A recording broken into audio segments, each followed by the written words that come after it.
Extra episode 6 to Telegram channel join कर लो guys, हमारा टेलीग्राम चैनल ज्वाइन कर लो। अगर कभी यूट्यूब चैनल टू टेलीग्राम चैनल पर स्टोरी आएगी और एपिसोड सबसे पहले सुनना है तो टेलीग्राम चैनल ज्वाइन कर लो, लिंक डिस्क्रिप्शन में है। जल्दी से ज्वाइन। केज 557 देवांश अनामिका के पास आया। अब तक आपने पढ़ा कि सर्जरी सक्सेसफुल हो जाती है मगर समीर डील तोड़ने की बात करता है तो अनामिका उसे प्रिस्क्रिप्शन को लेकर धमकी देती है। अब आगे समय को अब एहसास हो गया था कि उनके पास अनामिका को काउंटर करने का कोई तरीका नहीं है। पेन दो मुझे, समीर ने एक केयर फ्री स्माइल के साथ कहा, जैसे एक टाइगर एक छोटी सी बिल्ली के साथ खेल रहा हो। वह आदमी तो बिल्कुल नहीं जो इस वक्त अनामिका की दया पर है।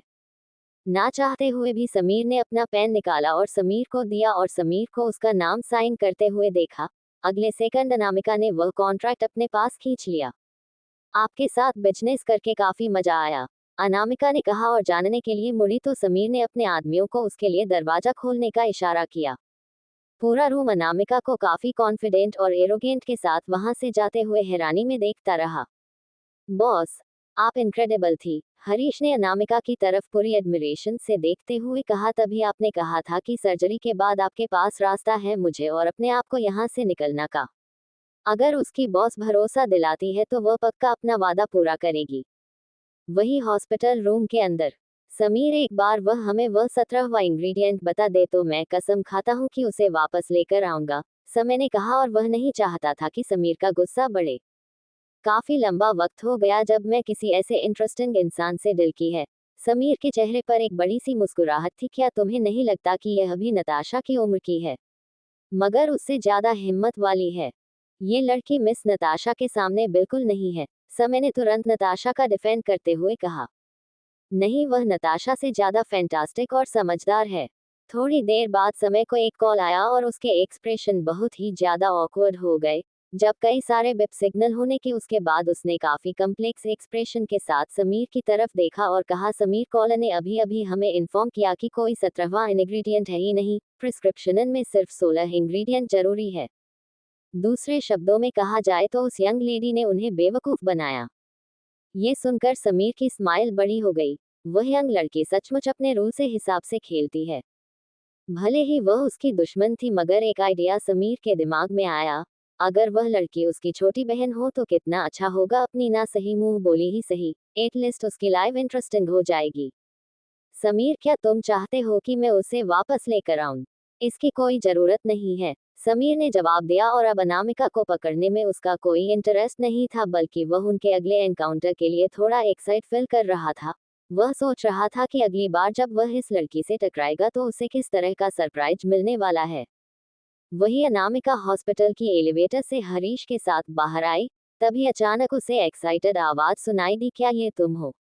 तन्मय की आवाज में खुशी साफ नजर आ रही थी जब उसने उसे देखा। मैं तुम्हें कितने दिनों से ढूंढ रहा था। मैंने सुना कि समीर हॉस्पिटल में था, तुम उससे टकराए तो नहीं है ना? उसने तुम्हें परेशान तो नहीं किया? भले ही अनामिका कंफ्यूज थी कि वह उसके मामलों में इतना क्यों इंटरेस्टेड है, मगर उसे याद था कि समीर ने बताया था कि अगर तन्मय उस रात उसके बिहाफ पर नहीं बोला होता तो उस वक्त वह काफी प्रॉब्लम में फंस जाती। क्या आप तन्मय हैं, वह जिन्होंने उस दिन ऑक्शन में मेरे लिए समीर से बात की थी?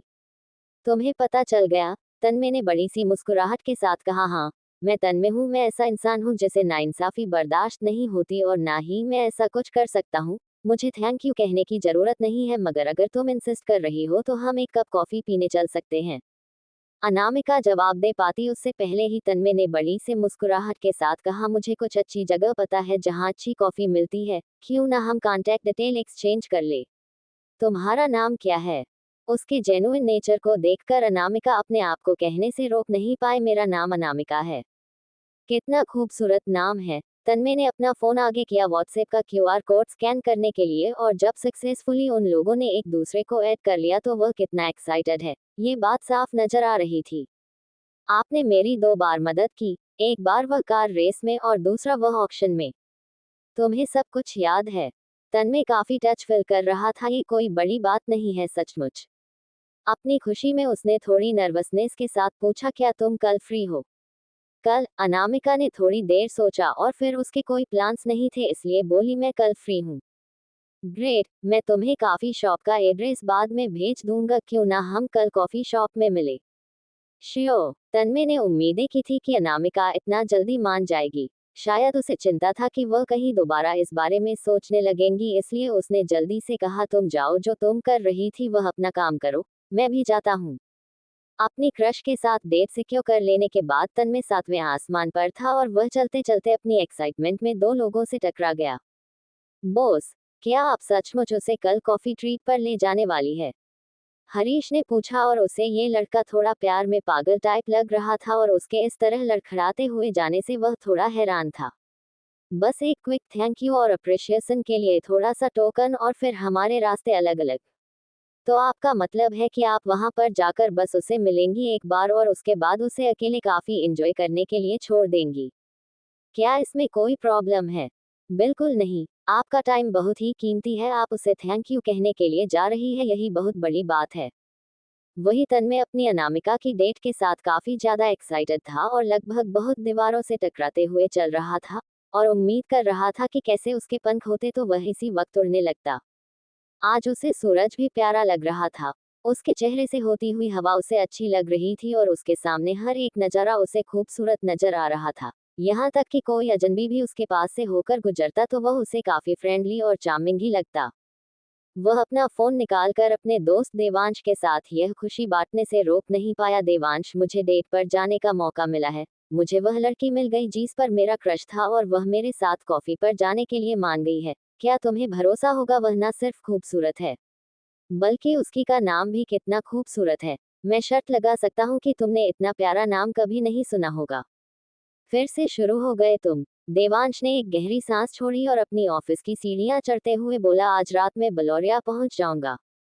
सचमुच? तो तुम कल उससे मिल सकते हो। वह बहुत ज्यादा गॉर्जियस है और उसकी आवाज बिल्कुल एक एंजल की तरह है और उसका चेहरा भी। तन्मय की एक्साइटमेंट छुपी नहीं रही थी। उसके बाद उसने कहा, क्या तुम मुझे अपनी फियांसे से इंट्रोड्यूस नहीं करवाओगे? प्रेजेंट की तरह कोई टाइम होता ही नहीं है। कल कैसा रहेगा? मैं चेक करता हूँ कि मेरी फियांसे फ्री है या नहीं है। आफ्टर ऑल उसकी अनु बहुत ही बिजी लड़की है, ऐसे कोई नहीं जो कहीं भी किसी के साथ भी चली जाए। एनीवे, जब तुम उसे देखोगे ना तो तुम्हें समझ में आएगा कि क्यों मैं उसकी इतनी तारीफ कर रहा था। वह सचमुच स्पेशल, यूनिक और इनक्रेडिबल चार्मिंग है। मुझे कोई और कॉल आ रहा है, देवांश ने उसके बाद बीच में रोकते हुए कहा, तुम अपना पागलपन जारी रखो। क्या प्यार में पागलपन नहीं होता है या फिर तुझे समझ नहीं आया? तन्मय अपनी ही खुशी में खोया हुआ था और उसके आसपास की दुनिया उसे पिंक कलर के बबल्स में दिखाई दे रही थी। फोन कट होने के बाद देवांश ने दूसरे फ्रेंड दक्ष की तरफ से कॉल रिसीव किया। क्या बात है देवांश, मुझे तुमसे पूछना है, जब तुमने पहली बार अपनी फियांसे को देखा था तो क्या तुम्हें ऐसा फील हुआ था जैसे तुम्हारे पेट में तितलियां उड़ रही हो और दिल तेजी से धड़कने लगा था? देवांश की भौहें आपस में सिकुड़ गई और उसके दिमाग में एक सवाल आया, क्या तुम्हें कुछ बुखार हुआ है या किसी तरह की प्रॉब्लम? बुखार नहीं यार, मुझे लगता है कि मुझे अपने सपनों की रानी मिल गई है। तुम्हें भरोसा नहीं होगा, मैंने आज एक लड़की को देखा, वह कुछ और ही थी। जिस मोमेंट पर मेरी आंखें उस पर टिकी मैं समझ गया कि हम एक साथ ही पूरी जिंदगी बचाने वाले हैं। ना में सर हिलाते हुए देवांश अपनी एयरप्लेन की सीढ़ियां चढ़ते हुए केबिन लॉन्च एरिया में आते हुए बोला, मुझे लगता है कि तुम और तन्मय दोनों को ही अपना सर एग्जामिन करवाना चाहिए। तुम दोनों पागल हो गए हो। ये सुनकर तन्मय ने कंफ्यूजन में पूछा, इसका तन्मय से क्या लेना देना है? उसे भी इसी तरह का बुखार हुआ है तुम्हारी तरह? वह किसी को लाइक करने लगा है? क्या तुम्हें लगता है भगवान ने तुम्हें तुम्हारी फियोंसे के साथ देखा और नहीं चाहता होगा कि तुम्हारे बेस्ट दोस्त अकेले रहे, इसलिए उन्होंने हमारी जिंदगी में भी दो परियां भेज दी? क्या तुम सीरियस हो इस बात को लेकर? क्या यह नहीं कहा जाता कि प्यार इंसान को बच्चा बना देता है? वह लोग इस तरह क्यों बिहेव कर रहे हैं? अब तुम दोनों के बीच में कुछ कॉमन है। तुम दोनों के लिए चाहे तुम दोनों एक दूसरे को कंपनी दो और मेरा पीछा छोड़ दो। एटलीस्ट देवांश का कर दर्द नहीं होगा। हे देवांश, तुम इस वक्त हो कहाँ? अगर तुम्हें टाइम मिले तो मुझे सचमुच उस लड़की के बारे में तुमसे बात करनी है। मैं प्लेन में हूँ। प्लान में कहाँ जा रहे हो? बेलोरिया, तुम यहाँ आ रहे हो? जब तुम यहाँ आ जाते हो उसके बाद मिलेंगे, ओके? दक्ष को रियलाइज हुआ कि देवांश से अपनी फियांसे से मिलने आ रहा है तो वह बोला, परफेक्ट, अपनी फियांसे भी को भी कर लेकर आना और मुझे भी देखना है कि ऐसी कौन सी लड़की है जिसके पीछे तन्मय पागल हो गया है। लेकिन कुछ भी कहो, कोई उसकी वाली जैसे स्पेशल नहीं हो सकती। सीरियसली तुम लोगों को उससे मिलना चाहिए। उसकी सोलमेट इकलौती है इस दुनिया में, लेकिन बदकिस्मती से वह उसका नाम भी नहीं जानता। बस यही जानता है कि वह डॉक्टर AR है। हम देखेंगे मेरी फियांसे फ्री है या नहीं, देवांश ने कहा और तुरंत कमिट नहीं कर दिया। वह विलोरिया जाकर अनामिका को सरप्राइज करना चाहता था, इसलिए उसने अपना जल्दी जल्दी काम भी खत्म किया था ताकि वह उससे मिलने जा सके। कई दिन बीत गए थे जब उसने आखिरी बार उसे देखा था, और हर वक्त उसके दिमाग में उसकी वह खूबसूरत और प्यारी सी मुस्कुराहट घूमती रहती थी। शाम के वक्त अनामिका ने अभी अभी अपना शावर लिया था और अपने वापस जाने के लिए फ्लाइट बुक करने ही वाली थी। तभी उसका फोन बजा। वह देवांश था। अनु, खिड़की के पास आओ। अपने बालों को टॉवल से सुखाते हुए अनामिका खिड़की के पास गई तो उसे नीचे बर्फ में देवांश खड़ा दिखाई दिया। उसने एक कैमल कलर का कोट पहना हुआ था और ठीक उसकी खिड़की के नीचे खड़ा उसकी तरफ देखकर मुस्कुराए जा रहा था। तुम कब से वहां खड़े हो? उसने नोटिस किया कि वह स्कार्फ जो उसने दिया था वह देवांश के गले के आसपास लिपटा हुआ है। बस कुछ मिनट पहले ही। सच कहा जाए तो देवांश वहां काफी देर से ठंड में खड़ा था। थोड़ी देर पहले जब उसने अनामिका को मैसेज किया तो अनामिका ने जवाब नहीं दिया, तो उसने अंदाज लगाया कि वह पक्का वॉशरूम में होगी, इसलिए चुपचाप नीचे ही इंतजार करता रहा। ऊपर आओ, बाहर बहुत ठंड है। Room number 8801। ओके। ज्यादा वक्त नहीं लगा देवांश को प्रेसिडेंशियल स्वीट के बाहर आने में। अनामिका ने दरवाजा खोला तो एक खूबसूरत मुस्कुराहट के साथ देवांश वहां खड़ा था। इतने दिनों बाद उसके हैंडसम फीचर्स और सॉफ्ट ग्लोइंग आंखें हमेशा की तरह चमक रही थी। मैंने तुम्हें बहुत मिस किया। एक जेंटल किस अनामिका के फोरहेड पर आए और उसके बाद तुरंत उसके लिप्स पर। देवांश की आवाज में एक टीजिंग और सेडिक्टिव हिंट था, और उसमें एक अनस्टेबल और का डोमिनेंस था जो वह अनामिका पर जाता रहा था। अनामिका के पैर थोड़ी देर में देवांश की कमर से लिपटे हुए थे। दरवाजा उनके पीछे बंद हो गया और देवांश उसे अपनी बाहों में लेकर रूम के अंदर आया और उसे सोफे पर लेटाया एक और किस के लिए। अनामिका के फ्रेश शावर जेल की गई खुशबू अभी भी उसकी स्क्रीन पर थी, जिसकी वजह से ऑलमोस्ट देवांश का कंट्रोल छूटने ही बोला था। अनामिका को अचानक ऐसा फील हुआ जैसे उसके पीठ पर कुछ लग रहा है, और उसने कहा, एक सेकंड रुको। उसकी बात सुनकर देवांश ने अपने आप को रोकने के लिए फोर्स किया। अनामिका को एक छोटा सा बॉक्स अपनी पीठ के पीछे से निकलाते हुए देखा। वह एक ट्रिंकेट था जो उसने डाउन स्टार के एक शॉप से लिया था और अब तक अपने साथ रखा हुआ था, और हिट ऑफ द मोमेंट में उसे साइड करना ही भूल गया। ये तुम्हारे लिए। देवांश की आवाज में अफेक्शन साफ नजर आ रहा था, और उस बैग को खोलते हुए अनामिका को उसके अंदर एक ब्लू जेमस्टोन दिखाई दिया जो काफी महंगा लग रहा था। मुझे लगा ये तुम्हें सूट करेगा इसलिए ले लिया, देवांश ने एक्सप्लेन किया, और एक बालों का गिलट उसके कानों के पीछे की। उसका चेहरा इतना क्यूट था कि वह अपने आप उसे छूने से रोक ही पाता था, और इतना सॉफ्ट कि ऐसा लगता था कि अगर उसने तेजी से छुए तो वह टूट जाएगी। आगे से ऐसी चीज मेरे लिए लेकर मत आना।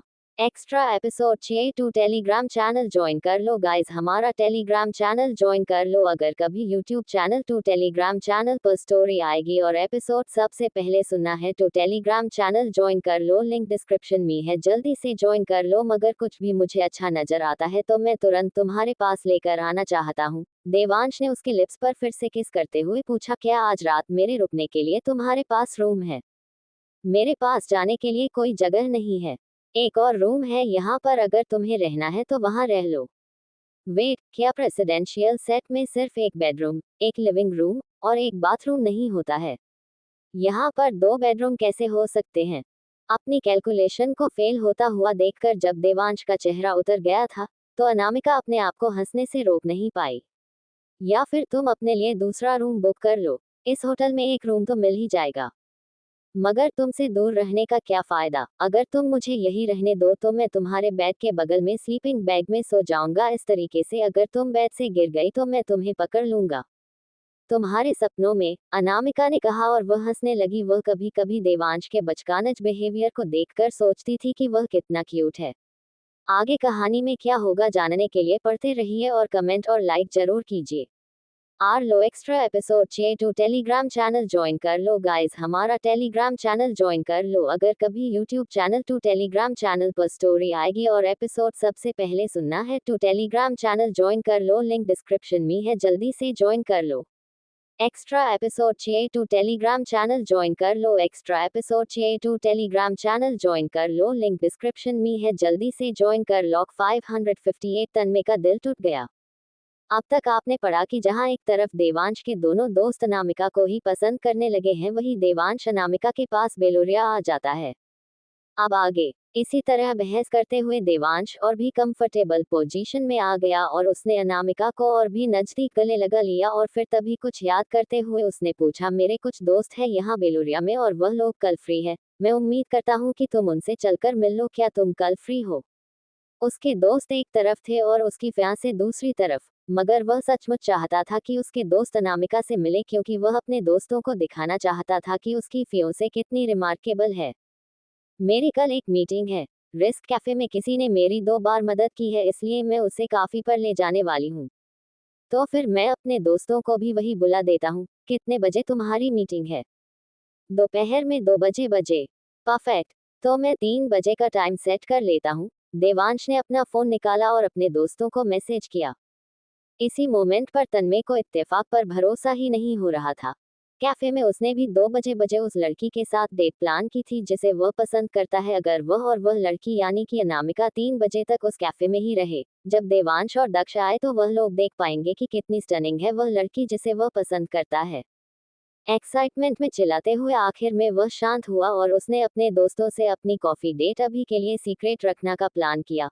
वह उन्हें सरप्राइज करना चाहता था। जब वह लोग अपनी आंखों से उसे देखेंगे तो उन्हें समझ में आएगा क्यों वह उस लड़की को इतना पसंद करने लगा है। अपने प्लान को बनाने के बाद वह सो गया। वही अगली सुबह देवांश और अनामिका वक्त से पहले रिस्क कैफे पहुंच गए। वह कैफे बेलोरिया में काफी जाना माना स्पॉट था और वहां काफी अच्छी सेटिंग्स की हुई थी। वह लोग विंडो सीट से सी साइड व्यू भी एंजॉय कर सकते थे और ग्रैंड फेरिसवेल को भी दूर से देख सकते थे। कौन सी कॉफी तुम्हें पसंद है? देवांश अनामिका से पूछा। वह उसका यूजुअल टेस्ट जानता था, मगर वह सोच रहा था कि शायद उसे कुछ अलग चाहिए हो इस बार।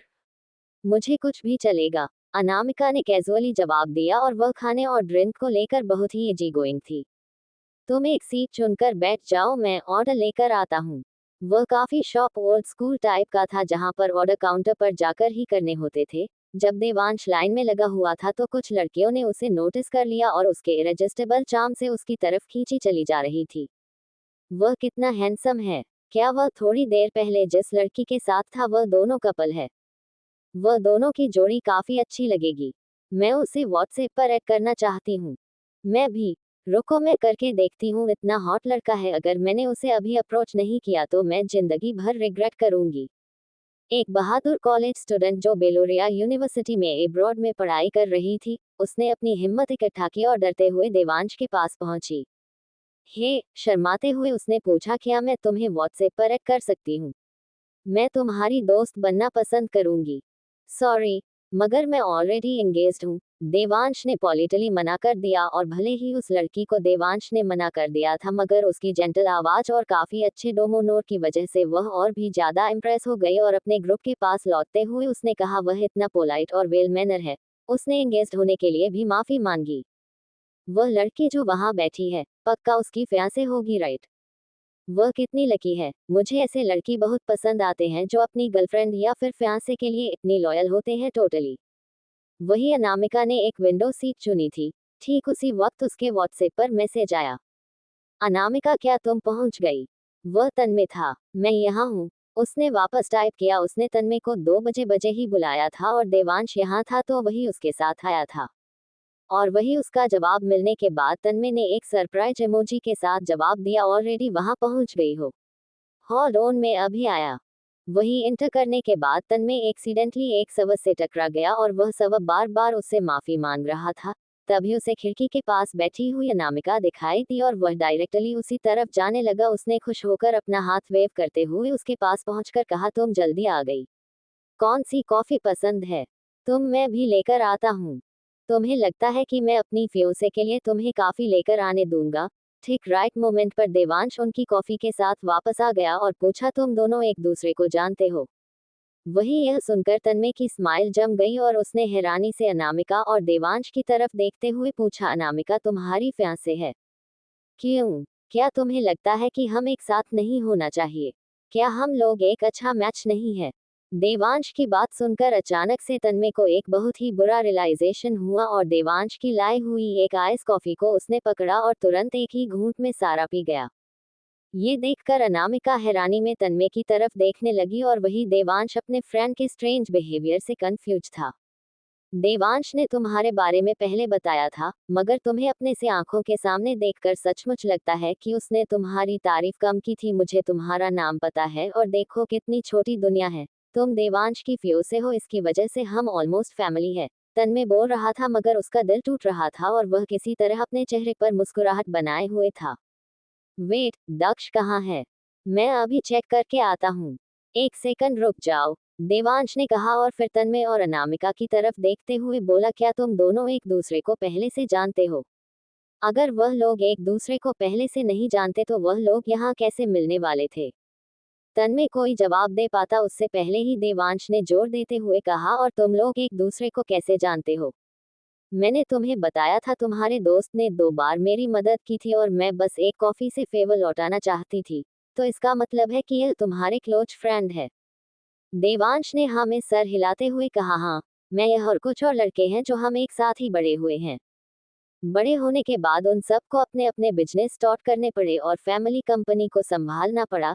इस वजह से वह लोग दुनिया के अलग अलग कोनों में बिखर गए थे और उनके पास बहुत कम वक्त होता था एक दूसरे से मिलने का। कौन सा फेवर किया इसने तुम पर?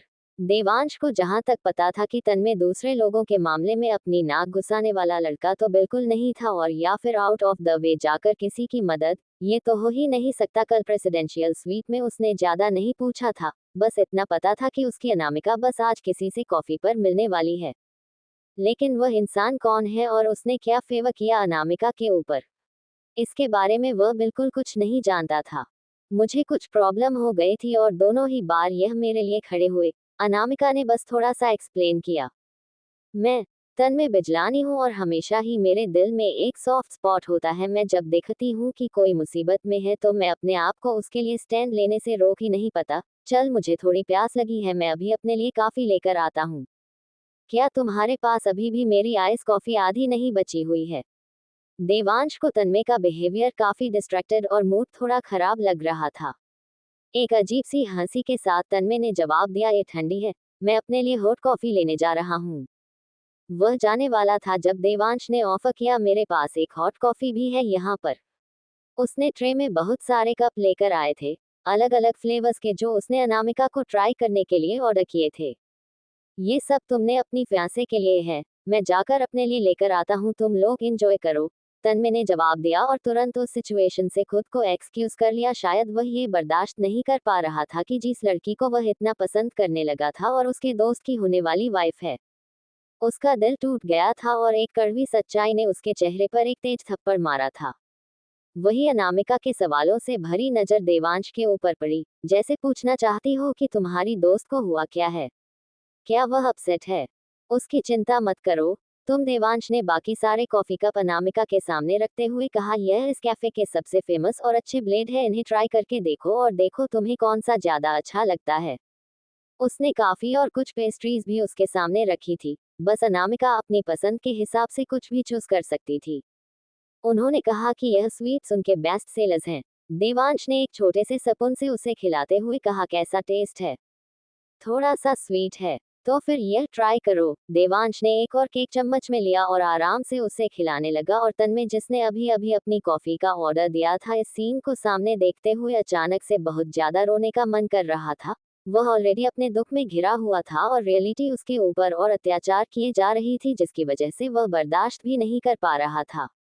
उसका दिल टूट गया था। वह लड़की जो कंपैशन से भरी हुई थी, जिसने उस कैच में फंसे हुए बच्चे की जान बचाए बिना अपनी जान की फिक्र की है, जो काफी ज्यादा सुपीरियर ड्राइविंग स्किल्स रखती है, वह उसकी बेस्ट फ्रेंड की फियांसे है, और उसके अलावा वह और उसका दोस्त एक साथ कितनी स्वीटली बैठे हुए हैं।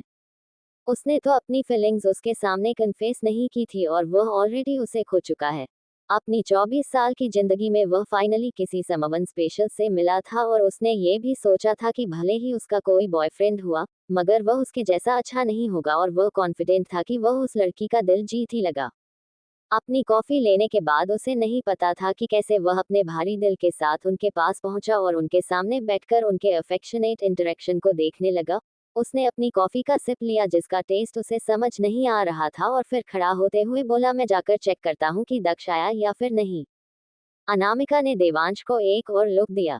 इस बार देवांश बोला, मैं जाकर चेक करके आता हूँ। वह खड़ा हुआ और फिर तन्मय के पास पहुंचा जो अपने ही मिक्स इमोशंस में खोया हुआ। क्या बात है। जब देवांश नजदीक आया तो वह तन्मय की आंखों में वह इमोशन देखते सकता था जो वह छुपाने की कोशिश कर रहा था। एक दुख और उदासी का तूफान था और तभी अचानक तन्मय ने जो कुछ दिनों पहले से उसे कन्फेस किया था वह देवांश के दिमाग में आया। तन्मय ने उससे पहले कहा था कि जिस लड़की की आवाज बिल्कुल एंजल की तरह है, उसका नाम बहुत खूबसूरत है, वह बहुत ज्यादा खूबसूरत है और वह ऐसे ड्राइविंग करती है जैसे वह रेस के लिए ही पैदा हुई हो। क्या वह उसकी फियांसे के बारे में बात कर रहा था? उसकी फियांसे के अलावा उसने अपनी पूरी जिंदगी में कोई ऐसी लड़की तो नहीं देखी थी जो इतनी स्टनिंग हो। जो हर एक शब्द तन्मय पहले कहा था उस लड़की को लेकर वह सब कुछ उसकी फियांसे से मैच होता था। क्या वह उसकी अनु को पसंद करता है? क्या वह हैरानी और जो डिसअपॉइंटमेंट थी तन्मय के चेहरे पर वह इसकी वजह से है क्योंकि वह अब जान गया है कि हम उसकी फियांसे है। तभी तन्मय ने अनामिका के बारे में पता चलने पर तुरंत पूरी आधी की कॉफी पी ली थी ताकि वह अपने आप को शांत कर सके। कितने लंबे वक्त से तुम मेरी फियांसे को पसंद करते हो? देवांश ने अचानक अपनी आंखें छोटी कर ली और पूछा, तुम मेरी फियांसे को इम्प्रेस करने की कोशिश कर रहे हो? क्या बात कर रहे हो तुम? तन्मय उसके शार्प ऑब्जर्वेशन से हैरान हो गया और फोर्सफुल मुस्कुराहट के साथ बोला, मेरा मतलब है कि हाँ वह आउटस्टैंडिंग है, इकलौती है और अच्छी ड्राइविंग कर लेती है मगर वह नहीं है। तुम्हें कैसे पता कि मेरी फियोसे की ड्राइविंग स्किल्स कैसी है? देवांश ने तुरंत एक छोटी सी डिटेल पकड़ते हुए कहा और उसकी आंखों में डेंजरस गलीच दिखाई दे रही थी। क्या तुमने उसे ड्राइव करते हुए देखा? मुझे बस उस दिन कार रेस में उसे देखने का मौका मिला था। कुछ लूजर्स उसे जीतता हुआ नहीं देख पा रहे थे और उस पर इल्जाम लगाने लगे कि उसने गाड़ी के साथ कोई छेड़छाड़ की है और बस मैंने उसके लिए स्टैंड लिया था, इतना ही। तो तुम ठीक वही उसी वक्त उससे प्यार करने लगे? देवांश ने पूछा और उसे एक रियलाइजेशन हुआ। उसे तो यह भी नहीं पता था कि उसकी छोटी फायरक्रैकर रेसिंग भी करती है। उसने यह बात उससे सीक्रेट रखी थी। पक्का वह रेस काफी डेंजरस होगी वरना वह उसे बता देती। ये सोचकर उसकी नजरें तुरंत बगल वाले फ्लोर सीलिंग विंडो पर गई और अपनी फियांसे पर टिक गई। और वही अनामिका को उसकी नजरों का मतलब समझ में नहीं आया। तभी देवांश के दिमाग में एक ख्याल आया। जब वह दूर है तो और अनामिका ऐसे रिस्की काम करती है, पक्का उसे थोड़ी पनिशमेंट की जरूरत है। किस तरह की रेस थी वह? उसने फिर से तन्मय से पूछा। वह कोई ऑफिशियल इवेंट नहीं था, बस एक अंडरग्राउंड रेसिंग थी और वह लाइट फ्लीट की तरफ से रेस कर रही थी। उसकी फियांसे एक प्रोफेशनल रेस कार ड्राइवर है। लाइट फ्लीट में वह काफी लंबे वक्त से मेंबर है। देवांश ने आगे नहीं। उसे देखकर लग रहा था जैसे वह नई है। मैंने सुना था कि उनकी टीम कैप्टन रिद्धिमा इंजर्ड है। रिद्धिमा, ये नाम सुनकर अचानक देवांश को याद आया और उसे सब समझ में आ गया। अगर कहानी में क्या होगा जानने के लिए पढ़ते रहिए और कमेंट और लाइक जरूर कीजिए।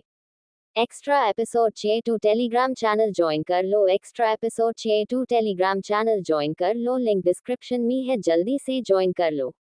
एक्स्ट्रा एपिसोड चाहिए टू टेलीग्राम चैनल ज्वाइन कर लो। एक्स्ट्रा एपिसोड चाहिए टू टेलीग्राम चैनल ज्वाइन कर लो, लिंक डिस्क्रिप्शन में है, जल्दी से ज्वाइन कर लो। 559 दक्ष का भी दिल टूटा। अब तक आपने कैफे में जब तन्मय को पता चलता है कि अनामिका देवांश की फियांसे है तो उसका दिल ही टूट जाता है और तन्मय के जरिए ही देवांश को अनामिका की कार रेसिंग के बारे में पता चलता है। अब आगे। रिद्धिमा, ये नाम देवांश को याद था। उस रात जब उसने अनामिका को कॉल किया था तो उसने मेंशन किया था कि वह एक दोस्त से मिलने आई है जिसके पैर में चोट लगी हुई है और जब बाद में वह वीडियो कॉल पर बात कर रहे थे तो उसकी फ्रेंड रिद्धिमा ने उससे बात भी की थी। तो उसकी वह फ्रेंड लाइट फ्लीट की कप्तान है और उसकी अनु ने अपनी इंजर्ड दोस्त के लिए रेस की थी। बाकी लाइट फ्लिंट के मेंबर्स बीच में नहीं आए और उन्होंने अनामिका को रेस करने दी। यही अकेला उसकी कैपेबिलिटी के बारे में बताता था। क्या वह रेस खतरनाक थी? देवांश ने पूछना जारी रखा। तुम उस रेस को डेंजरस नहीं कह सकते। आफ्टर ऑल उनकी स्किल्स में बहुत बड़ा गैप था मगर तुम्हारी फियोसे रिमार्केबल थी। वह अचानक से रेस में आ गई और उसने बैक टू बैक 2 रेसें जीत ली। तुम वहां पर होते ना तब तुम उसकी कमांडिंग परफॉर्मेंस देखते। अपनी बात खत्म करने के बाद तन्मय को रियलाइज हुआ कि वह कुछ ज्यादा ही रिवील कर रहा है और उसने अपने लिप्स दबा लिए। देवनंश ने अपनी आंखों में एक धमकी के साथ उसकी तरफ देखते हुए कहा, तो उस मोमेंट पर तुम्हें उससे प्यार हो गया? उस रात अनामिका के साथ वीडियो कॉल से पहले तन्मय ने सचमुच उसे कॉल किया था, ये कहने के लिए कि वह एक लड़की को पसंद करने लगा है जो काफी अमेजिंग रेस कार ड्राइवर है और उसकी तरह ही से पैशन शेयर करती है। क्या हमेशा से ही वह उसकी फियांसे के बारे में ही बात कर रहा था? तुम अनु को पसंद करते हो और वह आज तुमसे कॉफी पर मिलने के लिए मान गई। देवांश की आंखों में बढ़ती हुई शक और गुस्से को देखते हुए तन्मय ने तुरंत एक्सप्लेन किया, नहीं नहीं, वह लड़की जिसे मैं पसंद करता हूँ वह लाइट फ्लिट की एक रेसर है। मैंने तुम्हें पहले ही बताया था कि मैं एक प्रोफेशनल रेसर को पसंद करने लगा हूँ। तुम्हारी फियांसे तो कोई प्रोफेशनल नहीं है, राइट? भले ही उसकी बात पूरी तरह से सच नहीं थी, मगर जिस लड़की को उसने पसंद किया था वह प्रोफेशनल रेसर से भी ज्यादा इम्प्रेसिव थी। और उसके अलावा मैं रेस में उस लड़की को देखने ही गया था जिसे मैं पसंद करता हूँ और मैंने उम्मीद नहीं की थी कि वह वहां आएगी ही नहीं, और आखिर में तुम्हारी फियांसे ने रेस में कम्पीट किया और वह उस लड़की की टीम से थी जिसे मैं पसंद करता था, इसलिए मैं उसके लिए बोलने गया। देवांश की आंखों में अभी भी डाउट और शक नजर आ रहा था, जैसे वह उसके झूठ में से सच समझने की कोशिश कर रहा हो। सचमुच जैसा तू सोच रहा है वैसा कुछ नहीं है, तन्मय ने एडमिट करते हुए कहा। मैं तुम्हारी फियांसे को भी वहां डिफेंड करने के लिए इसीलिए गया था ताकि मैं जिस लड़की को पसंद करता हूँ वह मुझसे इम्प्रेस हो जाए और मेरे बारे में अच्छा सोचने लगे। तुमने कहा था कि जिस लड़की को तुम पसंद करते हो वह बहुत कंपैशनेट है, देवांश ने अचानक पूछा। हाँ बिल्कुल, वह हमेशा स्ट्रे डॉग्स और कैट्स का बहुत ख्याल रखती है, तन्मय ने झूठ बोलते हुए कहा। इस मोमेंट पर वह रिलीफ फील कर रहा था। अच्छी बात है कि उसने कभी भी देवांश को उस लड़की के कंपैशनेट एक्ट के बारे में नहीं बताया था कि कैसे उसने उस रिंग में जाकर उस बच्चे की जान बचाई, वरना यहाँ पर एक्सप्लेन करना तो एक बुरा सपना बन जाता। तुमने कहा था कि वह लड़की सलीम, टोल, खूबसूरत है और उसका एक अलग ही क्लास है और वह तुमसे भी ज्यादा यंग है, देवांश ने उसे क्लाजली ऑब्जर्व करते हुए पूछा। हाँ बिल्कुल, लाइट फ्लिट में कई सारी लड़कियां हैं जो मुझसे ज्यादा यंग है और तुम बस इसलिए यह ज्यूम नहीं कर सकते कि मैं तुम्हारी फियांसे में इंटरेस्टेड हूँ क्योंकि तुम्हारी फियांसे उस डिस्क्रिप्शन से मैच करती है। भले ही तन्मय को काफी ज्यादा गिल्ट फील हो रहा था, मगर वह देवांश के सामने यह बात एडमिट तो बिल्कुल नहीं करने वाला था। देवांश के डाउट्स कम हो रहे थे मगर फिर भी उसने आगे पूछा, तुमने तो कहा था कि वह तुम्हारे साथ कॉफी के लिए मान गई है। No time like present. हाँ हाँ वह सच है, मगर लास्ट मिनट पर उसे कुछ काम आ गया है और मैं उसे पूछ तो नहीं कर सकता ना, वरना वह डर जाएगी, राइट? तन्मय अपनी कहानी ऐसे बात रहा था जैसे वह पूरी तरह से ऑनेस्ट हो। तुम्हारी फियोंसे ने मुझे कॉफी ऑफर की क्योंकि मैंने उसकी 2 बार मदद की थी, ये दोनों चीज पूरी तरह से डिफरेंट है। तुम्हारे मन में पक्का मेरी फियांसे के लिए कोई फीलिंग्स नहीं है? मैं उसके बारे में कोई ख्याल कैसे रख सकता हूँ? सचमुच क्या प्यार में पड़े हुए इंसान इतनी पेरोनोइड हो जाते हैं? तुझे हमेशा इसी बात की चिंता रहती है कि कोई तुम्हारी प्यारी फियोसे को चुरा लेगा। मैं क्लियर कर देता हूँ, मेरे मन में तुम्हारे फियांसे के लिए क्लियरली कोई और फीलिंग्स नहीं है। भले ही उसने झूठ बोला था और उसके मन में थी, मगर अब वह इतिहास था। इस मूवमेंट से वह तन में एक दिल टूटा हुआ आशिक था। वह ऐसे इंसान को लाइक करने लगा था जिसके साथ होना इम्पॉसिबल था। लगता है वह एक इंडिफरेंट क्यूपिड के तीर का गलत शिकार बन गया था। है देखो, दक्ष आ गया। तुम अभी भी उसकी टोन मसला को उसके कोट के अंदर देख सकते हो। काफी लंबा वक्त हो गया। तन्मय को फाइनली बात भटकाने का एक जरिया मिल गया और उसने दक्ष के हाथ पर मारते हुए कहा, तुम आजकल काफी ज्यादा काम कर रहे हो, है ना? दक्ष बस मुस्कुराया। उसे पता चल गया था कि वह अपनी सपनों की आइडल लड़की उसे मिलने वाला है, इसलिए वह आजकल कुछ ज्यादा ही वक्त लगाता था तैयार होने में भी और एक्सरसाइज करने में भी। मुझे लगा कि हम लोग 3 बजे मिलने वाले हैं, तुम लोग इतनी जल्दी यहाँ क्या कर रहे हो? दक्ष ने सोचा था कि वह सबसे पहले यहाँ पहुंचेगा, मगर ये दोनों तो कैफे के बाहर बात कर रहे हैं। उसने घड़ी चेक की, अभी भी 3 बजे बजने में 15 मिनट बाकी थे। देवांश पहले आ गया है, यह एक अलग बात है, मगर तन्मय कब से शेड्यूल से पहले आने लगा और उसके अलावा वह लोग यहाँ ठंड में खड़े होकर इंतजार कर रहे हैं। इतनी भाईचारा। मैंने सुना कि तुम आज उस लड़की से मिलने वाले हो कॉफी पर जिसे तुम पसंद करते हो, वैसे कहाँ है वह? देवांश, और मुझे लगा कि शायद हमें आकर देख लेना चाहिए। दक्ष ने तन्मय को चिढ़ाया और फिर देवांश को भी देखा और उसे थोड़ी देर पहले जो उनके बीच ऑकवर्ड कन्वर्सेशन हुई थी उस बात का बिल्कुल भी अंदाजा नहीं था। तन्मय ने उम्मीद नहीं की थी कि जिस टॉपिक को कितनी मुश्किल से उसने साइड किया था वह फिर वापस आ जाएगा, और उसने ऑकवर्डली हंसते हुए कहा, उसे लास्ट मिनट कुछ काम आ गया था, इसलिए वह नहीं आ पाए, इसलिए मैंने सोचा मैं तुम दोनों से ही मिल लूं। क्या वह खूबसूरत नहीं है? उससे भी ज्यादा खूबसूरत है। वह परफेक्ट है। मैंने आज से पहले कभी तुम्हारे मुंह से किसी लड़की को पसंद करने वाली बात नहीं सुनी। मुझे किसी दिन उससे पर्सनली मिलना है, मगर तुम्हें पता है मैं रिसेंटली एक लड़की से मिला, वह भी काफी यूनिक थी। दक्ष बातें करते हुए ऐसा लग रहा था जैसे वह सातवें आसमान पर, उसमें इतना क्या स्पेशल है। तन्मय विश कर रहा था कि दक्ष का ध्यान पूरी तरह से इसी टॉपिक पर चला जाए, क्यों ना हम अंदर जाकर एक सीट ले ले। दक्ष ने सजेस्ट किया और फिर देवांश की तरफ मुड़ते हुए बोला, क्या तुम हमें अपनी फियांसे से इंट्रोड्यूस नहीं करवाने वाले थे? क्या तुम्हें उसे पिकअप नहीं करने जाना है? वह ऑलरेडी यही है। देवांश ने चिढ़ाते हुए कहा, तुमने कहा कि तुम जिस लड़की से मिले वह काफी स्पेशल और स्टनिंग थी, राइट?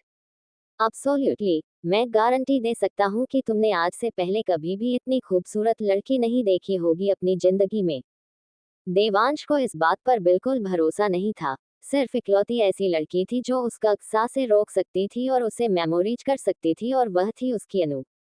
उसे बिल्कुल भरोसा नहीं था कि उसे दुनिया में अनु की स्किल्स की खूबसूरती और ग्रेस वाली कोई दूसरी लड़की मिलेगी। तन्मय को भी भरोसा नहीं था। अपनी पूरी जिंदगी में उसे सिर्फ एक ही लड़की पसंद आई थी, और वह थी देवांश की फियोसे। वह लड़की जिसे वह पसंद तो करने लगा था, मगर उसके साथ नहीं रह सकता था। उसकी जॉब का अंदाजा लगाओ। दक्ष ने काफी शॉप का दरवाजा पकड़ा हुआ था खोलने के लिए और बड़ी सी स्माइल के साथ बोला, तुम कभी अंदाज नहीं लगा सकते। आर्टिस्ट, लेखक, सेलिब्रिटी। तन्मय ने एक के बाद एक बोलना शुरू किया, टीचर, लॉयर, डॉक्टर। हाँ, बिल्कुल तुमने सही अंदाजा लगाया। दक्ष ने हंसते हुए आगे बढ़ते हुए कहा, और जैसे ही उसने अपनी नजरों के सामने अनामिका को देखा उसने सोचा कि क्या इत्तेफाक है। डॉक्टर AR वह भी यहीं पर है। वही अनामिका ने जब उन्हें देखा तो वह खड़ी हुई, और देवांश पहले अनामिका के पास पहुंचा और उसकी कमर पर हाथ रखते हुए उसे इंट्रोड्यूस करवाया, यह मेरी फियांसे है, अनामिका ओबरॉय। ये सुनकर दक्ष ने हैरानी से देवांश के हाथ पर देखा जो उस लड़की के कमर पर था, और सोचने लगा, क्या देवांश ने अभी भी कहा कि यह लड़की उसकी फियांसे है? अचानक से दक्ष ऑलमोस्ट अपने दिल के टूटने की आवाज सुन सकता था। तन्मय भी वह नाम सुनकर हैरान हो गया। इस लड़की का लास्ट नेम कपूर नहीं, बल्कि अभी ओबरॉय है। क्या इत्तेफाक है। इसका भी लास्ट नेम ओबरॉय है, बिल्कुल नताशा ओबरॉय की तरह। लेकिन इस दुनिया में कई सारे लोगों का सरनेम ओबरॉय होता है, और जिस तरीके से उस दिन उसने समीर की टीम के साथ रेस की थी और उन्हें हराया था, इस बात से तो पक्का क्लियर था कि इसका उस ओबरॉय परिवार से कोई कनेक्शन नहीं है। और उसके अलावा उसने कई सारे ओबरॉय परिवार के पार्टी अटेंड की थी और उसने कभी भी इस लड़की को नहीं देखा। ये पक्का एक इत्तेफाक ही होगा कि उनका सरनेम सेम है। हेलो, अनामिका ने वोमली दक्ष को ग्रिट किया। तो क्या तुम्हारा असली नाम अनामिका ओबरॉय है? Nice to meet you. Daksh की यह बात सुनकर देवांश और तन्मय दोनों ने एक साथ पूछा, क्या इसका कोई और नाम भी है? दक्ष उनका सवाल सुनकर हैरान हो गया और उसने कंफ्यूजन में पूछा, डॉक्टर AR भी है, राइट? अनामिका ये सुनकर हैरान हो गई। देवांश के दोस्त को उसकी दूसरी आइडेंटिटी कैसे पता? मैंने कल आपको मेरी हॉस्पिटल में जान बचाते हुए देखा था किसी की। दक्ष ने एक्सप्लेन किया। पहले पहले मैं ये जानकर कंफ्यूज था कि एक इतनी यंग एज की लड़की लीडिंग सर्जन कैसे हो सकती है, जब तक मैंने किसी के मुंह से आपका नाम डॉक्टर AR नहीं सुना। ये सुनकर देवांश की नजर अनामिका के ऊपर चली गई और उसकी आवाज में थोड़ा सा सवाल था, क्या तुम कल हॉस्पिटल में किसी की जान बचा रही थी? बस एक छोटी सी डील थी। अनामिका ने ज्यादा बात को खींचा नहीं। इन 3 शब्द में ही देवांश सब कुछ समझ गया। उसने पक्का किसी की सर्जरी की होगी किसी चीज के बदले में। जिस हॉस्पिटल में तुम गई थी वह इत्तेफाक से मेरे दोस्त का ही था, देवांश ने क्लियर करते हुए कहा। तब जाकर अनामिका ने डॉट को कनेक्ट किया। तभी दक्ष को उसकी डॉक्टर AR वाली आइडेंटिटी पता है। ये सब इत्तेफाक था, पूरी तरह से किस्मत। दक्ष हंस रहा था और लाइट मूड करने की कोशिश कर रहा था। उसे भरोसा नहीं हो रहा था कि जिस लड़की को वह पहले ही नजर में लाइक करने लगा था वह उसकी सबसे अच्छे दोस्त की फियांसे है। वह इसी वक्त रोना चाहता था। इस वक्त तो उसे ऐसा फील हो रहा था जैसे पूरी दुनिया में प्यार और अफेक्शन ही फैला हुआ है और बस उसे ही अकेला छोड़ दिया गया है। यहाँ तक कि तन्मय, जिसने कभी किसी लड़की की तरफ आंख उठाकर भी नहीं देखा, उसे भी उसकी पसंद की लड़की के साथ कॉफी डेट मिल गई है, और वही वह जिसने अभी तक डेटिंग भी शुरू नहीं की, तो उसे ऑलरेडी ऐसा फील हो रहा है जैसे उसका ब्रेकअप हो गया। वही तन्मय अनामिका की अकम्पलिशमेंट के बारे में जानकर हैरान हो गया। वह इतनी बड़ी मेडिकल में जीनियस है, मगर वह एक टीनेजर से ज्यादा कुछ नहीं लगती है, मगर फिर भी वह सर्जरी लीड कर रही थी। उसे बहुत अच्छे से पता था कि दक्ष के हॉस्पिटल में जो सर्जन होते हैं वह बहुत ही ज्यादा एरोगेंट होते, मगर उन्होंने अनामिका को सर्जरी लीड करने की परमिशन दे दी, जिसका मतलब था कि उसकी मेडिकल स्किल्स पक्का टॉप नॉच होगी।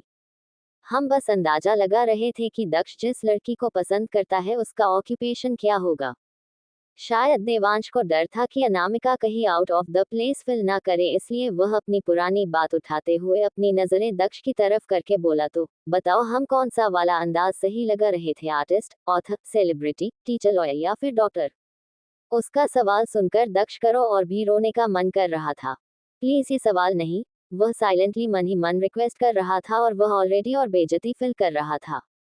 ठीक उसी वक्त तन्मय का मुंह हैरानी से खुल गया जब उसे कुछ समझ में आया और उसने कहा, कल तुम हॉस्पिटल में थे और तुमने अनामिका को सर्जरी करते हुए देखा और फिर तुमने कहा कि तुम्हें एक स्पेशल लड़की दिखाई दिए, तो तुम कहीं। इतना कहकर वह रुक गया और फिर उसने पहले दक्ष फिर अनामिका को देखा और वही एक डेंजरस हिंट के साथ देवांश की आंखें छोटी हो गई। काफी अच्छा मजाक कर लेता है तू। दक्ष को अपनी जान बहुत प्यारी थी, इसलिए तुरंत उसने बात बदलते हुए कहा, अनामिका तुम गलत मत समझना, तन्मय को मजाक करने की आदत है। अनामिका कोई कंक्लूजन पर नहीं पहुंची थी, मगर देवांश शायद अपनी इंटेंशन नजरों से दक्ष के मन की बात समझ पा रहा था। उसने तुरंत अपने बगल में खड़ी लड़की से पूछा, अनु क्या कल तुम किसी अनयूजुअल इंसान से टकराई थी हॉस्पिटल में? अनामिका ने ना में सर हिलाया। उसने 3 घंटे ऑपरेशन थिएटर में बिताए और उसके बाद 2 घंटे तक समीर के होश में आने का इंतजार करती रही और आइलैंड वाली डील साइन करवा के वहां से निकल गई थी। वह तन्मय के अलावा वहां किसी से नहीं मिली थी। आगे कहानी में क्या होगा जानने के लिए पढ़ते रहिए और कमेंट और लाइक जरूर कीजिए।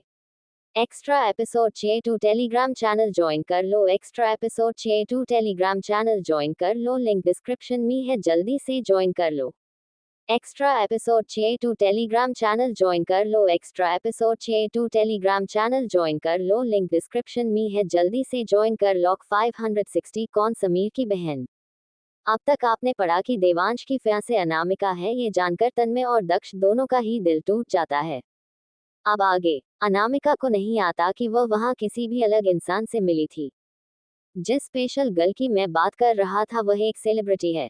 शायद जब वह मुझसे मिलने लगे तो मैं तुम लोगों को उससे इंट्रोड्यूस करवा दूंगा, हड़बड़ाहट में दक्ष ने कहा और टेबल पर रखे हुए कॉफी का कप उठाया और उसके कुछ शिप लेकर हंसते हुए अपने डिस्कम्फर्ट को छुपाने की कोशिश करने लगा। तन्मय उसे बोलने ही वाला था कि यह उसकी जूठी कॉफी है, मगर जब उसने देखा कि दक्ष ऑलरेडी कॉफी पी गया है तो उसने मुंह बंद रखने का फैसला किया। उसका नाम क्या है? देवांश की नजर अभी भी दक्ष के ऊपर टिकी हुई थी। मुझे याद है तुमने एक बार कहा था कि यह शोबिज या फिर एंटरटेनमेंट इंडस्ट्री वाले लोग तुम्हें खास पसंद नहीं है, बस तुम ये जान लो कि वह बहुत ही खूबसूरती से पियानो बजाती है और बहुत अच्छा गाना गाती है। दक्ष को सचमुच एंटरटेनमेंट इंडस्ट्री के बारे में कुछ नहीं पता था और ना ही वह कट सेलिब्रिटीज को जानता था। उसे कोई भी सेलिब्रिटी उतना खास पसंद नहीं था और एंटरटेनमेंट इंडस्ट्री में तो उसका इंटरेस्ट 0% था। एक म्यूजिकल टैलेंट, तब मेरी फियोंसे तो पक्का उसे जानती होगी, देवांश ने मेंशन किया और प्यार से अनामिका की तरफ देखते हुए इंट्रोड्यूस करवाया। मेरी फियांसे की दो और आइडेंटिटी है, एक वह धुन है और दूसरी समर है। तुम पक्का मजाक कर रहे हो? दक्ष और तन्मय दोनों ही बहुत ज्यादा शौक थे। ये लड़की जो उनके सामने खड़ी है उसकी जिंदगी के इतने सारे पहलू हैं और अब वह मास्टर धुन और इतनी बड़ी सुपरस्टार समर भी है। कुछ दिनों पहले इंटरनेट पर समर ने जब सरप्राइज अपीयरेंस दिया था रुद्र ओबरॉय के कॉन्सर्ट में तो सब लोग उनके रिश्ते पर शक कर रहे थे और उनके बीच कोई रोमांटिक रिलेशनशिप हो इस बात की उम्मीद कर रहे थे, लेकिन अब उन्हें पता चला कि समर तो उनके अच्छे दोस्त की फियांसे है।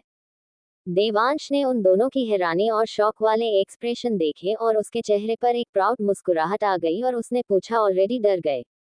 उसकी फियांसे की और भी कई आइडेंटिटी थी जो वह लोग इमेजिन भी नहीं कर सकते थे, हर एक उस इंडस्ट्री में टॉप था। तन्मय को भरोसा नहीं हो रहा था कि जिस लड़की को उसने पसंद किया था वह सचमुच एक्स्ट्राऑर्डिनरी है और वही दक्ष भी का कुछ ऐसा ही हाल था। उसने कभी इमेजिन ही नहीं किया था कि यह आउटस्टैंडिंग लड़की उसकी सबसे अच्छी दोस्त की होने वाली वाइफ है, जिसकी वजह से उसका दिल और भी दुख रहा था और वह इसी वक्त रोना चाहता था। मेरी फियांसे को पक्का उस इंसान के बारे में पता होगा जिसे तुम लाइक करते हो, तुम बोलो मैं तुम्हें उससे इंट्रोड्यूस करवाऊंगा। देवांश के इस क्वेश्चन पर दक्ष ने अपना हाथ वेव करते हुए ऑकवर्डली हंसते हुए कहा, वह धुन या फिर समर के बराबर बिल्कुल नहीं। तभी अचानक तन्मय को कुछ याद आया और उसने कहा, ओ बाय द वे, जब बात उनकी आई है तो मुझे उनसे कुछ काम था, प्लीज एक बार देख लो। उसने अपना फोन निकाला और फेसबुक स्क्रॉल करते हुए बोला, हॉलीडेज आने ही वाले हैं तो मैं अपने ग्रैंडपेरेंट्स को कुछ स्पेशल देने का सोच रहा था और मुझे एक ऐसा इंसान मिला जो पेंटर अमृता की क्रिएट की हुई पेंटिंग्स को बेच रहा था और वह क्लेम कर रहा था कि उसने ये प्रीमियम पेंटिंग मास्टर धुन से खुद खरीदी है अपनी फियांसे को गिफ्ट के तौर पर देने के लिए। लेकिन अब जब उनकी एंगेजमेंट पार्टी कैंसिल हो गई है तो वह ये पेंटिंग नहीं चाहता जो उसे उसकी याद दिलाए, इसलिए उसने इस पेंटिंग को सेल पर लगा दिया है। तन्मय ने एक पिक्चर खोली और अनामिका को दिखाते हुए बोला, मेरे ग्रैंड पेरेंट्स पेंटर अमृता के काम के बहुत बड़े फैन हैं, इसलिए मैं आपसे पूछना चाहता था कि आपने ये पेंटिंग उसे कितने में बेची थी। वह मुझसे 50 लाख रुपए मांग रहा है। ऐसी बात नहीं थी कि तन्मय ये पैसे अफोर्ड नहीं कर सकता था, मगर वह सेल का कहना था कि दूसरे लोग उसे इस पेंटिंग के लिए 60 या फिर 70 लाख भी देने के लिए तैयार है। पेंटर अमृता की पेंटिंग सचमुच बहुत ही रेयर होती थी, मगर तन्मय को एक अजीब सी फीलिंग आ रही थी कि उसे धोखा दिया जा रहा है। अनामिका ने उस फोटो की तरफ देखा और उसे गड़बड़ का एहसास हुआ। क्या तुमने कभी ऐसी कोई पेंटिंग बनाई है? देवांश ने धीमी आवाज में पूछा। उसने नोटिस किया कि वह पेंटिंग सचमुच काफी हद तक अनामिका का स्टाइल और स्ट्रोक्स को कॉपी करती है, मगर क्लाजली देखने पर उसमें कुछ कमियां थी। अगर वह अनामिका को और उसके काम को इतने अच्छे से नहीं जानता तो शायद पहली नजर में देखने पर वह भी धोखा खा जाता। वही देवांश की यह बात सुनकर तन्मय और दक्ष और भी ज्यादा हैरान हो गए, और जब अनामिका ने कंफर्म किया कि सचमुच उसने एक ऐसी पेंटिंग बनाई थी मगर यह वाली फेक है, उसने अपने हाथों से नहीं बनाई है, तो उनकी हैरानी और भी ज्यादा बढ़ गई। मैंने सचमुच एक एग्जीबिशन के लिए ऐसे पेंटिंग बनाई थी, लेकिन जब वह एग्जीबिशन खत्म हो गया तो आखिर में उसे उसके कैलाश दादाजी ने खरीद लिया था और अपनी पर्सनल पेंटिंग कलेक्शन में रखा था। पक्का किसी ने इसकी फोटो लेकर इसे कॉपी किया होगा। भले ही तन्मय कोई आर्टिस्ट नहीं था, मगर बचपन से ही वह फाइन आर्ट के कांटेक्ट में रहा था, क्योंकि उसके पूरे घर में फेमस पेंटिंग्स लगी हुई थी, इसलिए वह कुछ नजर देखकर ऑथेंटिसिटी बता सकता था। मगर इस कॉपी करने वाले इंसान ने इतना कन्विंसिंग काम किया था कि उसे भी एक बार को विश्वास हो गया कि शायद यही रियल पेंटिंग है, इसलिए वह इसे खरीदने के बारे में सोच रहा था। तो तुम पेंटर अमृता भी हो? दक्ष को भरोसा नहीं हो रहा था, उसके सामने एक खड़ी यह छोटी सी लड़की इतना कुछ अचीव कर चुकी है अपनी जिंदगी में। वह कंप्लीटली स्पीचलेस और हैरान था। अगर आपके ग्रैंड पेरेंट्स को ये पेंटिंग पसंद है तो मैं अपने कुछ और पीस आपको बाद में भिजवा दूंगी, आप उसमें से अपनी पसंद का एक ले सकते हो। डायरेक्टली पेंटर अमृता से पेंटिंग खरीदने पर वह बहुत ही ज्यादा सस्ती पड़ेगी और मार्केट में मिलने वाले डुप्लीकेट से भी वह बच जाएगा, तन्मय ने सोचा। वही सीता जी कई बार समीर को कॉल कर चुकी थी और एक बार भी उनका फोन नहीं उठाया गया था, जिसकी वजह से उनका फ्रस्ट्रेशन बढ़ता ही जा रहा था और उन्होंने समय को कॉल किया। वही अपनी स्क्रीन पर इनकमिंग कॉल को देखकर समय काफी डर गया था और उसके हाथ से उसका फोन छुटकर गिर गया और कुछ सेकंड के बाद जमीन पर गिर के डिस्कनेक्ट हो गया। क्या आपको भरोसा होगा, अभी अभी उस नालायक ने मेरा फोन कट कर दिया। सीता जी बहुत ही गुस्से में थी और स्क्रीन की तरफ गुस्से में देखे जा रही थी। वही समय ने समीर की तरफ देखा, जो अभी भी हॉस्पिटल बेड पर आराम कर रहा था और एक भारी दिल के साथ वह हाल में गया दोबारा कॉल आने पर उठाने के लिए, और उसने आने वाले गुस्से का सामना करने के लिए खुद को तैयार कर लिया था। तुम लोग मेरे कॉल इग्नोर कर रहे हो और मेरा फोन भी कट कर दिया।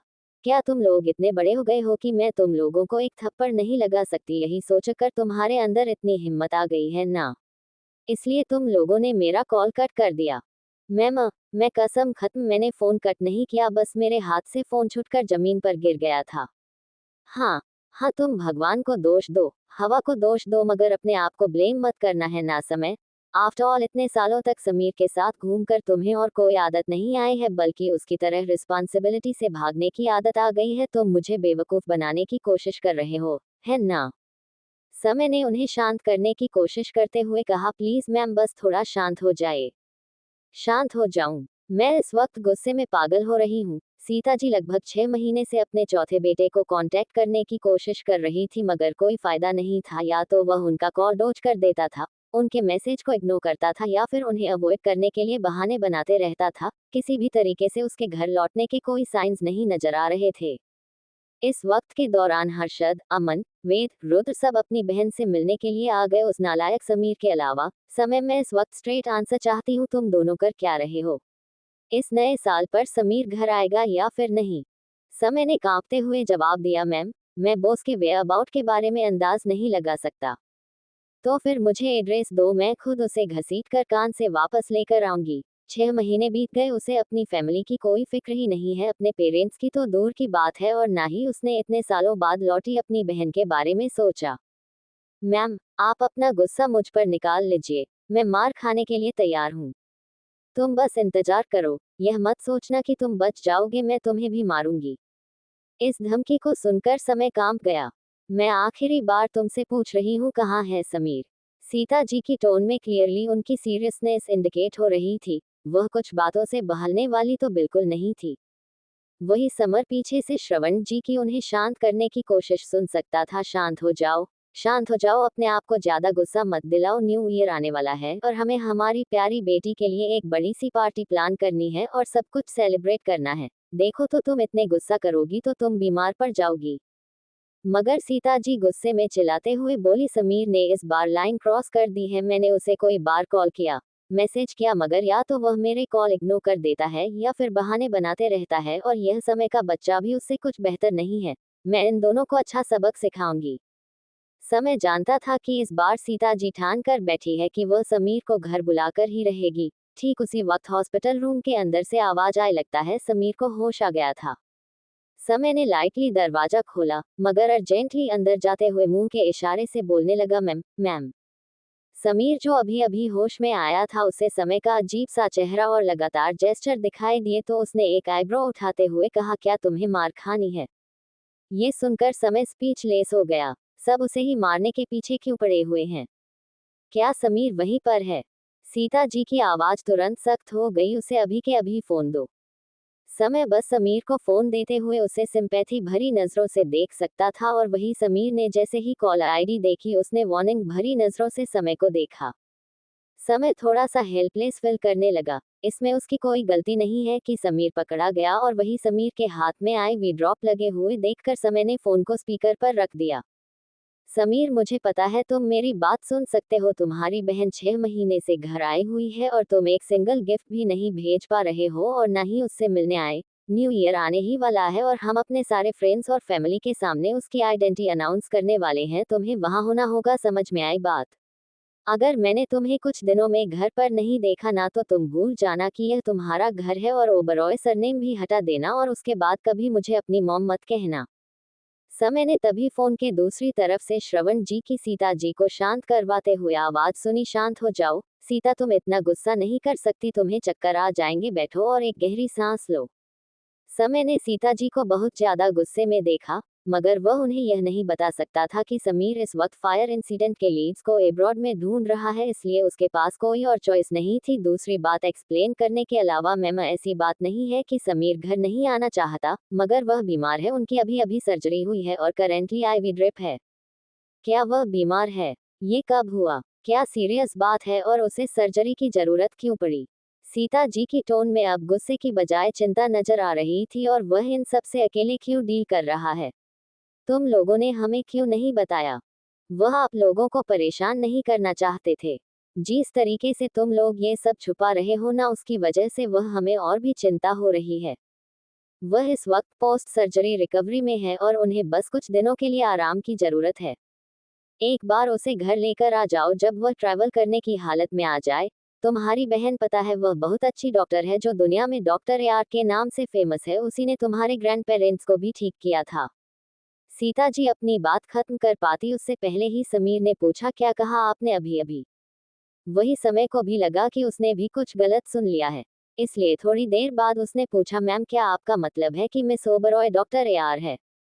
हाँ, सीता जी ने फोन पर कंफर्म करते हुए कहा, तुम दोनों शैतान घर नहीं आए इतने दिनों से, इसलिए हमने तुम्हें बताया नहीं। उसकी मेडिकल स्किल्स बहुत ही एक्सेप्शन है, उसने यहाँ तक कि देवेंद्र अंकल और उनकी वाइफ को भी ठीक किया है। क्या वह आपकी जैसा थोड़ा बहुत दिखती है? फेयर स्किन और लंबे लंबे बाल? समीर ने अर्जेंटली पूछा। नॉनसेंस, वह मेरी बेटी है तो अब कोर्स मेरी जैसी दिखती होगी। ये सुनकर समीर ने हैरानी में आगे पूछा, क्या वह थोड़ी अलोफ है? गुस्से के साथ। कौन सा गुस्सा? तुम्हारी बहन बहुत ही स्वीट है, हमारे परिवार का और इस घर का खजाना है वह। समीर ने आगे पूछा, क्या वह फाइटिंग में अच्छी है?